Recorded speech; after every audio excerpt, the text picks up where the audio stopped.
sabem aqui quantos milagres Jesus fez, teologicamente falando, escritos na Bíblia? Estava vendo isso hoje. 35 milagres escritos na sua palavra. Quantos? 35 milagres. E mais 2 que alguns teólogos incluem, que é a ressurreição e a ascensão de Cristo. Eles consideram isso também como milagres. E eu creio que toda a palavra de Deus para mim é milagre. Amém? Louvado seja o nome do Senhor. E hoje eu quero trazer aqui uma reflexão para que nós venhamos experimentar esses milagres. Uma experiência nova que Deus quer te dar para o ano de 2020. Quando eu estou dizendo para você repetir comigo: Senhor, me liberta do espírito de conformismo.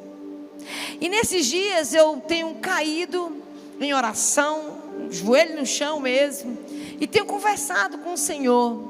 E uma das coisas que, depois que quantos esteve aqui no culto de domingo, gente? Quantos estão entendendo aquela palavra? Volta ao primeiro amor. Arrepende-te e volta de onde caíste. E eu tenho, sabe, desde a semana passada que eu estou estudando sobre as 7 cartas do Apocalipse, e eu fiz questão de bater em cima de uma toda semana, estudar tudo que tem de estudar. Eu tenho pedido ao Senhor que nos mostre exatamente o que Ele quer. E depois de domingo que eu ministrei aqui, a minha confissão nesses últimos dias tem sido: Deus, me perdoa dos meus pecados, me perdoa da onde eu caí, me perdoa, Senhor, da onde eu errei. Porque domingo ficou muito claro para nós. Alguns irmãos têm me procurado e têm falado comigo: pastora, como Deus mudou a minha vida no culto de domingo à noite. Eu saí com aquelas palavras fortes no meu ouvido. Para você que não veio no culto, quantos não estiveram aqui no culto de domingo? Nós pregamos aqui e estamos numa série, as 7 cartas do Apocalipse. E nessa série nós estamos estudando o que Jesus deixa de ensino em cada carta dessa. E no domingo nós experimentamos aqui, e lemos e estudamos um pouquinho, e falamos um pouquinho sobre a carta de... A carta de Éfeso. E a parte principal da carta é que era uma igreja forte, uma igreja que se manteve firme dentro de uma cidade que tinha um templo dedicado à deusa Diana, que era a deusa da fertilidade e a deusa do pecado, da prostituição mesmo. E eles viram muitas coisas, e eles começaram a ver tanta coisa ruim, que eles começaram a esfriar no amor à obra. O povo está pecando demais, eu vou cultuar em casa mesmo, eu vou ficar cuidando da minha vida mesmo. Gente, e aí é onde Jesus fala: lembra-te da onde caístes e volta ao primeiro amor. Essa pincelada, porque tem tudo a ver com o culto de domingo, com o culto de hoje, com o culto de domingo próximo.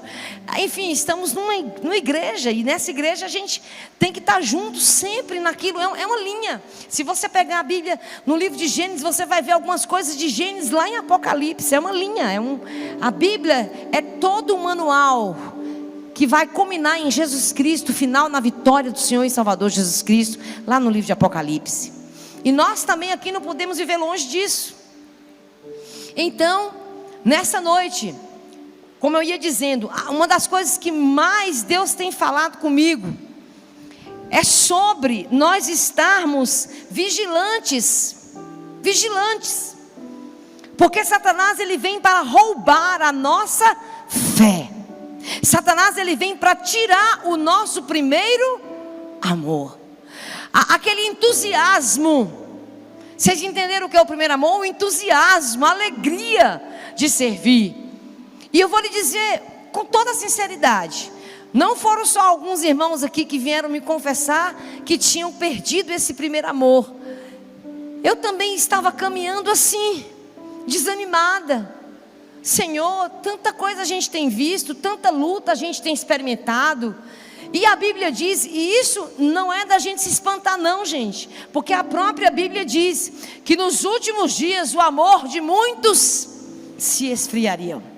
Então, aí você vai para o livro de Apocalipse, e quando chega lá no capítulo 2, você vai encontrar a carta à igreja de Éfeso dizendo: ei, tenho porém contra ti, vocês são crentes, vocês estão na leitura da palavra, estão na oração, mas vocês estão se acostumando de ser crente, e nós não podemos nos acostumar, queridos. Nossa vida tem que ser novidade de vida. Novidade de vida. Chegar num culto desse de quarta-feira, que vamos falar sobre os milagres de Jesus, que vamos falar sobre a igreja do Senhor, a gente deve cantar um louvor de adoração com todo o nosso coração. A gente deve sair da nossa casa já glorificando o nome do Senhor, dizendo: obrigada, Deus, porque eu posso ir à tua casa nesta noite. E você parar para pensar da igreja perseguida. A igreja perseguida, aquela igreja que não pode cultuar como nós cultuamos. Aquela igreja perseguida que eles arrancam as páginas da Bíblia. Gente, eu já ouvi testemunhos de missionários que me falaram: arrancar cada dia uma página da Bíblia era arrancada e era passado para cada um no meio da rua. Iam se cumprimentar, e no cumprimento eles entregavam a página da Bíblia toda amassada, para que ninguém conseguisse saber que eles eram cristãos. E quando eu olho para a igreja do Senhor Jesus aqui no Brasil, aonde tanta gente prega que está vivendo um avivamento, eu tenho minhas dúvidas, porque aqui tem muita gente que não lê Bíblia mais, aqui tem muita gente que não ora mais, que não busca mais. Você sabia que isso é um vento forte? Você sabia que isso é um vento tempestuoso? Mas nós temos alguém para fazer um milagre aqui hoje. Nós temos aquele que acalmou a tempestade, que foi um dos grandes milagres de Jesus. Ele acalmou a tempestade, e isso é uma tempestade na nossa vida. Isso é uma tempestade. A gente não tem mais vontade de ler Bíblia, não tem mais vontade de orar, não tem, vem para a igreja, parece que tem 500 quilos em cima da gente. Arrepende-te, volta ao primeiro amor. Ainda há chance para você. Qual o teu ministério? Não falamos sobre ministérios aqui no domingo à noite, mas nesse dia de quarta eu quero rapidamente, antes de falar dos milagres de Jesus, de entrar na caminhada de Mateus capítulo 8, onde o Senhor Jesus acalma os ventos. Aonde está o teu chamado? Irmãos, os irmãos das próximas igrejas que nós vamos ler foram irmãos que sofreram perseguições. A próxima carta, que é a carta de Esmirna, eu estava vendo alguma coisa sobre ela ainda essa semana, e nós entendemos que foi uma igreja sofredora, uma igreja que foi assassinada, comida pelos leões nas arenas, quando Domiciano tomou conta do Império Romano e assumiu a posição de Deus maior naquele. Ele era adorado, ele era obrigado a ser adorado. E se os cristãos não o adorassem, era jogado na arena do Coliseu Romano. E nós estamos aqui, uma igreja pacata, uma igreja que não crê mais nos milagres, uma igreja que por mínimas coisas, eu vou desistir. Saiba de uma coisa, eu não estou, como é que eu posso usar a palavra? Eu não estou aqui menosprezando o seu vento, a sua aflição, em nome de Jesus, porque eu sei o que eu passei. E eu sei da dor que eu vivi, mas eu pedi perdão ao Senhor, e eu tenho pedido perdão ao Senhor. Deus, me perdoa do dia que eu caí, da hora que eu caí, da hora que eu fui dar ouvido, Senhor, a vozes do inferno, na hora que eu ouvi, Senhor, vozes estranhas no meu ouvido, dizendo para que eu desanimasse, colocando na minha cabeça a falta de esperança, colocando no meu coração uma vontade de não mais ser pastora. Eu pedi perdão, porque foi aí que eu caí. Foi aí aonde eu estou pedindo todos os dias: Senhor, perdoa o meu pecado, da onde eu ouvi, da onde eu desejei, da onde, Senhor, eu fiz coisas que não devia ter feito. E aí o Espírito Santo me leva para onde? O Espírito de Deus me leva para a adoração. Meu primeiro conselho nesta noite, para você que tem caído, que tem só olhado para o seu problema, tem só olhado para o vento que Satanás tem trazido sobre a sua vida: volte à adoração, volte ao jejum. Irmãos, eu quando era nova, no início lá atrás, muito antes do meu ministério pastoral, irmãos, eu tinha prazer de jejuar. Eu jejuava 40 dias assim, 2 vezes no ano, 80 dias de jejum no ano. E eu comecei a questionar o Senhor: Deus, que fraqueza é essa?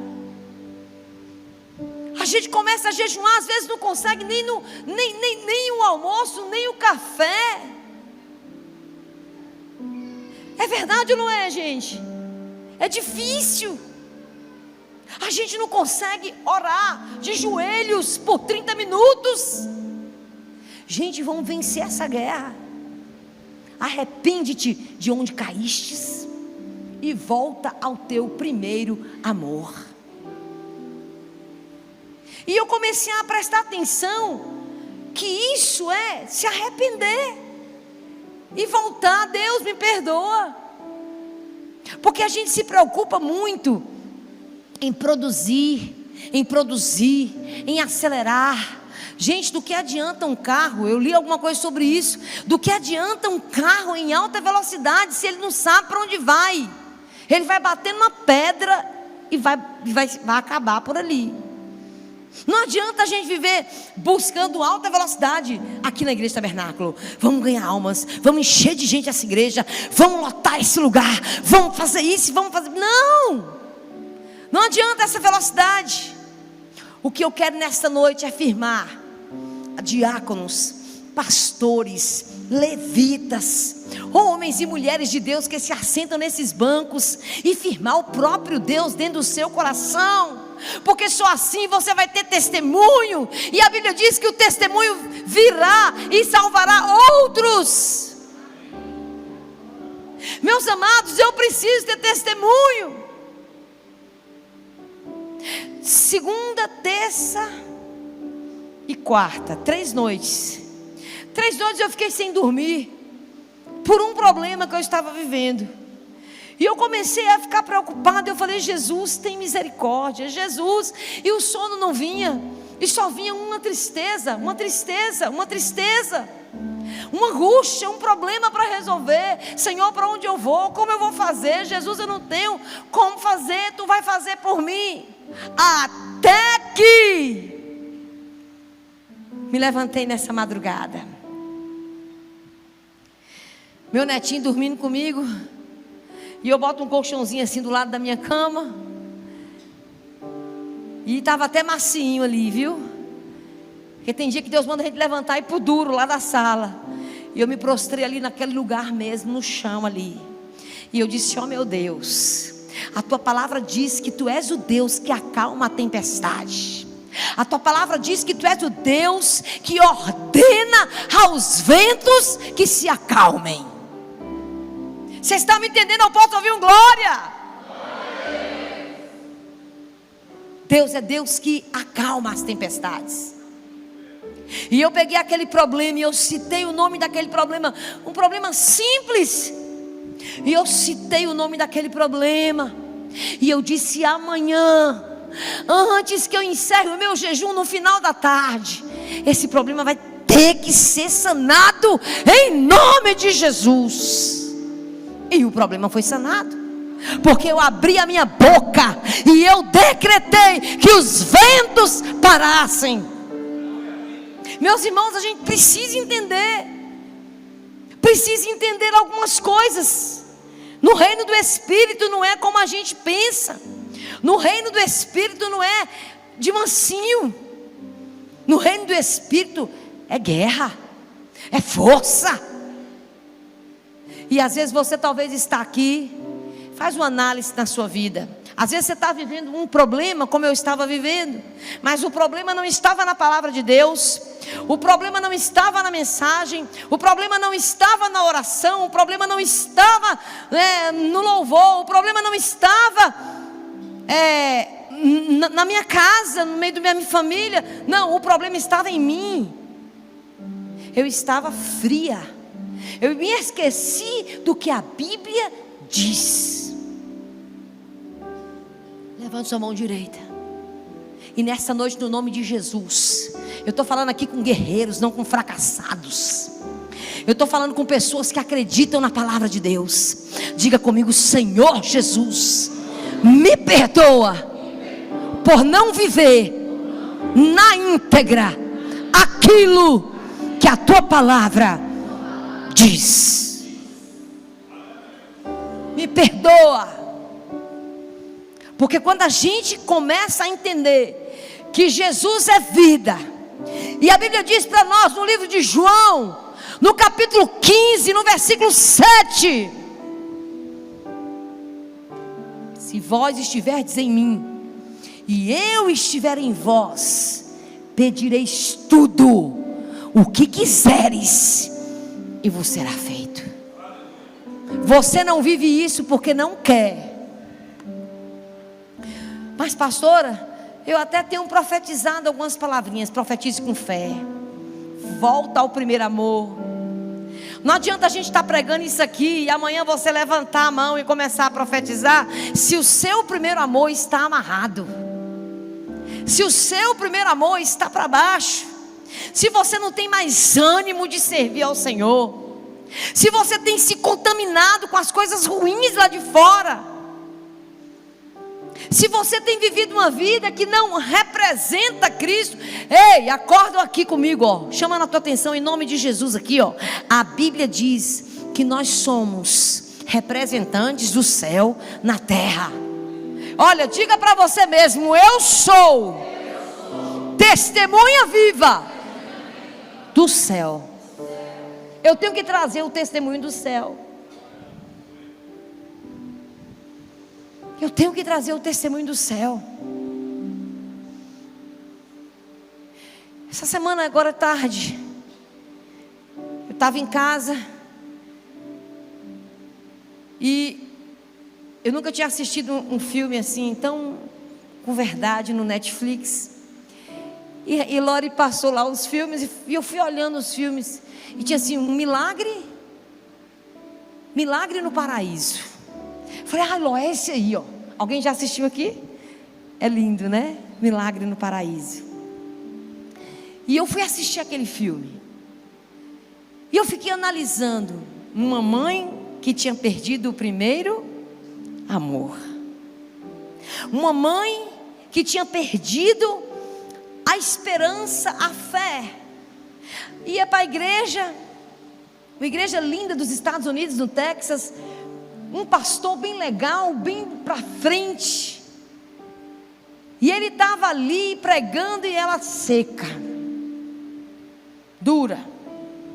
As 3 filhas se arrumavam para ir para a igreja. Começa o filme assim: as 3 com roupa de domingo, indo para um culto na igreja. O pai e a mãe na caminhonete, levando os filhos para a igreja. As 3 filhas. E ali todos sentados, alguns felizes, mas ela, mãe, triste, sentada no canto, infeliz. Perdeu o primeiro amor, o amor que fazia com que ela fosse aquela mulher cheia do Espírito, na igreja, firme, trabalhando. A filhinha, com o passar dos dias, ela teve um problema grave no intestino. E aquela pequena, por mais que a mãe e o pai estivessem daquela forma, aquela pequena tinha sido discipulada para trazer o céu na terra. O perigo de nós não estarmos trazendo o céu na nossa casa. Gente, eu não estou falando para você ser um pai e uma mãe religioso, que faz seus filhos te odiar pelas atitudes que você toma. Quantos pais fazem com que os filhos não tenham prazer de vir à igreja? Eu vou para a igreja fazer o quê? O que esse povo diz que é ser crente? Esse brigueiro doido, essa discussão doida, esse povo que não louva, que ajoelha todo dia para orar, mas não traz o primeiro amor. Está assim de gente assim dentro da igreja. E chama-se religião. Nós precisamos mudar. O aspecto da nossa casa tem que ser mudado. A nossa alegria dentro da nossa casa tem que trazer Cristo. Nós não precisamos trazer religião, mas trazer a vida de Cristo, vida do céu. E a menina pegou aquela enfermidade, e eles gastaram tudo que tinham. Eles gastaram todo o dinheiro e não havia solução. Por fim, para adiantar, o médico que cuidava dela, eles saíram do Texas, foram para Boston. Chegou lá tentando melhorar. Não conseguia melhorar a menina. E elas pegaram um avião e foram lá. E a bichinha ficou internada dentro do hospital. Ela testemunha de Jesus para uma garotinha que estava com câncer nos ossos. E depois essa garotinha morre, mas morre com Jesus, porque a pequenininha, no meio da dor, a barriguinha bem estendida, por causa do problema que ela estava no intestino, ela testemunhou de Cristo. Enfim, essa criança vai embora, o médico libera ela para morrer em casa. E ela vai embora. E quando ela chega lá, a irmãzinha dela fala: vamos brincar comigo, vamos subir numa árvore, vamos brincar um pouco naquele lugar onde a gente sempre brincou. Uma árvore que tinha mais de 100 anos. E ela cai dentro da árvore, e os bombeiros chegam imediatamente e arranca ela lá de dentro. Naquele momento que ela caiu, a alma dela saiu, ela estava em direção aos céus. E na hora que ela foi atravessar o rio da vida, ela volta. Ela teve uma experiência com o céu. E ela volta. E quando ela volta uma nova menina, sem doença. Ela volta uma nova menina totalmente curada, sem sentir dor. Não tinha pedido nenhum analgésico nos dias subsequentes àquela queda. E volta. Arrepende-te. Volta ao primeiro amor, para que os milagres de Jesus comecem a acontecer na sua vida. E aquela mãe, quando ela entendeu que a filha estava lá no profundo do tronco daquela árvore, o oco da árvore, a mãezinha se ajoelha, e ali ela faz uma entrega ao Senhor da vida dela, e diz: Deus, muda tudo dentro de mim, me ajuda, me faz sair, faz minha filha sair desse lugar. E aí naquela hora os bombeiros tiram aquela criança. E aí vão se dar o testemunho na igreja, a menininha curada, restaurada, e aquela família feliz. E ela diz: eu tinha perdido a fé. Talvez você está aqui hoje, e talvez você está passando por essa ventania toda. Vamos ler essa palavra? Vamos ler um desses milagres lindos do Senhor Jesus. Abra a sua Bíblia, Mateus capítulo 8. Diz assim a palavra do Senhor.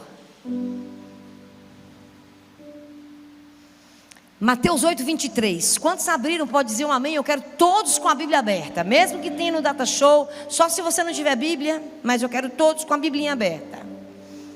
Diz assim, ó: e entrando ele no barco, seus discípulos o seguiram.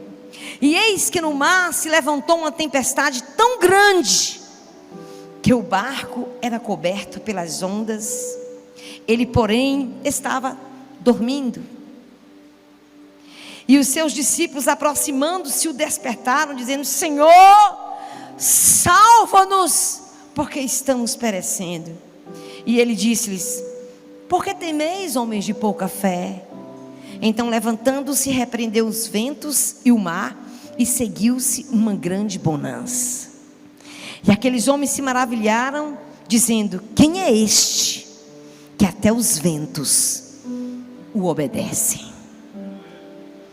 Queridos, quantas vezes nós estamos atravessando ventanias, tempestades, porque nós estamos vivendo uma vida fria, uma vida, e Deus permite tempestades, Deus permite que situações obscuras aconteçam, Deus permite que Jó seja tocado, para que eu possa abrir a minha boca e dizer: porque Ele vive e reina, eu posso crer no amanhã. Irmãos, a gente precisa passar por essa tempestade que estamos passando, para que a gente possa voltar ao primeiro amor. Agora, existem dois lados da história. Você pode voltar ao primeiro amor através de um problema desse, mas também tem a outra vertente. Você pode cair no mundo aonde o diabo quer te levar. Arrepende-te, pois, e volta ao primeiro amor. Volta à vida que o Senhor tem para você. Se vierem tempestades, a Bíblia diz que Martinho Lutero foi perseguido. Martinho Lutero, ele era um homem, um discípulo da Igreja Católica Romana. E a história conta que Martinho Lutero, ele não queria dividir a Igreja Católica, ele queria apenas que os erros da igreja fossem consertados. E ele coloca as 95 teses na porta da igreja em Roma, da catedral em Roma. E ali, quando ele coloca aquelas teses, o Papa se levanta contra ele e manda caçá-lo. Eu quero esse homem caçado, vivo, morto, aonde ele estiver. E a história diz que ele sai e ele vai para as montanhas. E ele corre, se isola de tudo. E ele se coloca em um quarto, em um mosteiro muito longe. Imagine a luta que esse homem viveu. Imagine a tempestade de Martinho Lutero. Imagine a dor daquele homem, de ter tentado construir algo, de ter tentado mudar algo que estava errado, e foi totalmente interpretado, destonado daquilo que ele pensou. E a Bíblia diz que Satanás, ele veio para matar, roubar e destruir. E ele veio para destruir a vida de Martinho Lutero naqueles dias. E há um louvor que Martinho Lutero canta e deixou escrito, e ele mesmo escreveu esse louvor. Está no Cantor Cristão. E ele canta esse louvor dizendo: Castelo Forte é o nosso Deus. Será que dá para achar aí? Castelo Forte é o nosso Deus, de Martinho Lutero. Existe uma parte desse louvor, desse hino, que me chama muito a atenção, porque ele retrata exatamente a perseguição que aquele homem foi perseguido. E nós estamos aqui nesta noite, e às vezes não estou desmerecendo a sua perseguição, porque eu sei que tem dia que a luta é tão grande que ela veio para nos sucumbir. As ondas são tão altas, mas eu vou te dar uma chance de você ordenar com a mesma boca que Jesus ordenou, com o mesmo propósito, com a mesma visão com a qual nosso Senhor Jesus ordenou que acalmasse aquela tempestade. A tua tempestade vai se acalmar, em nome de Jesus. Conseguiu? Só uma parte desse louvor que fala algo tão tremendo para nós, foi Martinho Lutero que escreveu. Tá o quê? Demora um pouquinho? Dá para ir? Só rapidinho para vocês verem a letra da luta que esse homem estava atravessando. E ele não perde o propósito do primeiro amor. Tanto que ele é lembrado hoje como um dos maiores líderes da igreja do passado. Se não der, eu vou partir. E aí, amados, há uma parte desse louvor que diz, muito forte, que demônios não contados, que não era possível contar, estava dentro daquele quarto, naquela noite, tentando destruir a mente de Martim Lutero. A mente. Assim eu te pergunto nessa noite, se você está distante do primeiro amor, será mais fácil Satanás vencê-lo. Mas se você estiver firme no primeiro amor, você vai conseguir acalmar as tempestades e viver os milagres do nosso Senhor e Salvador Jesus Cristo.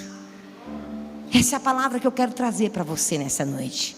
Nessa noite de quarta de poder, diz assim: castelo forte é o nosso Deus, defesa e boa espada.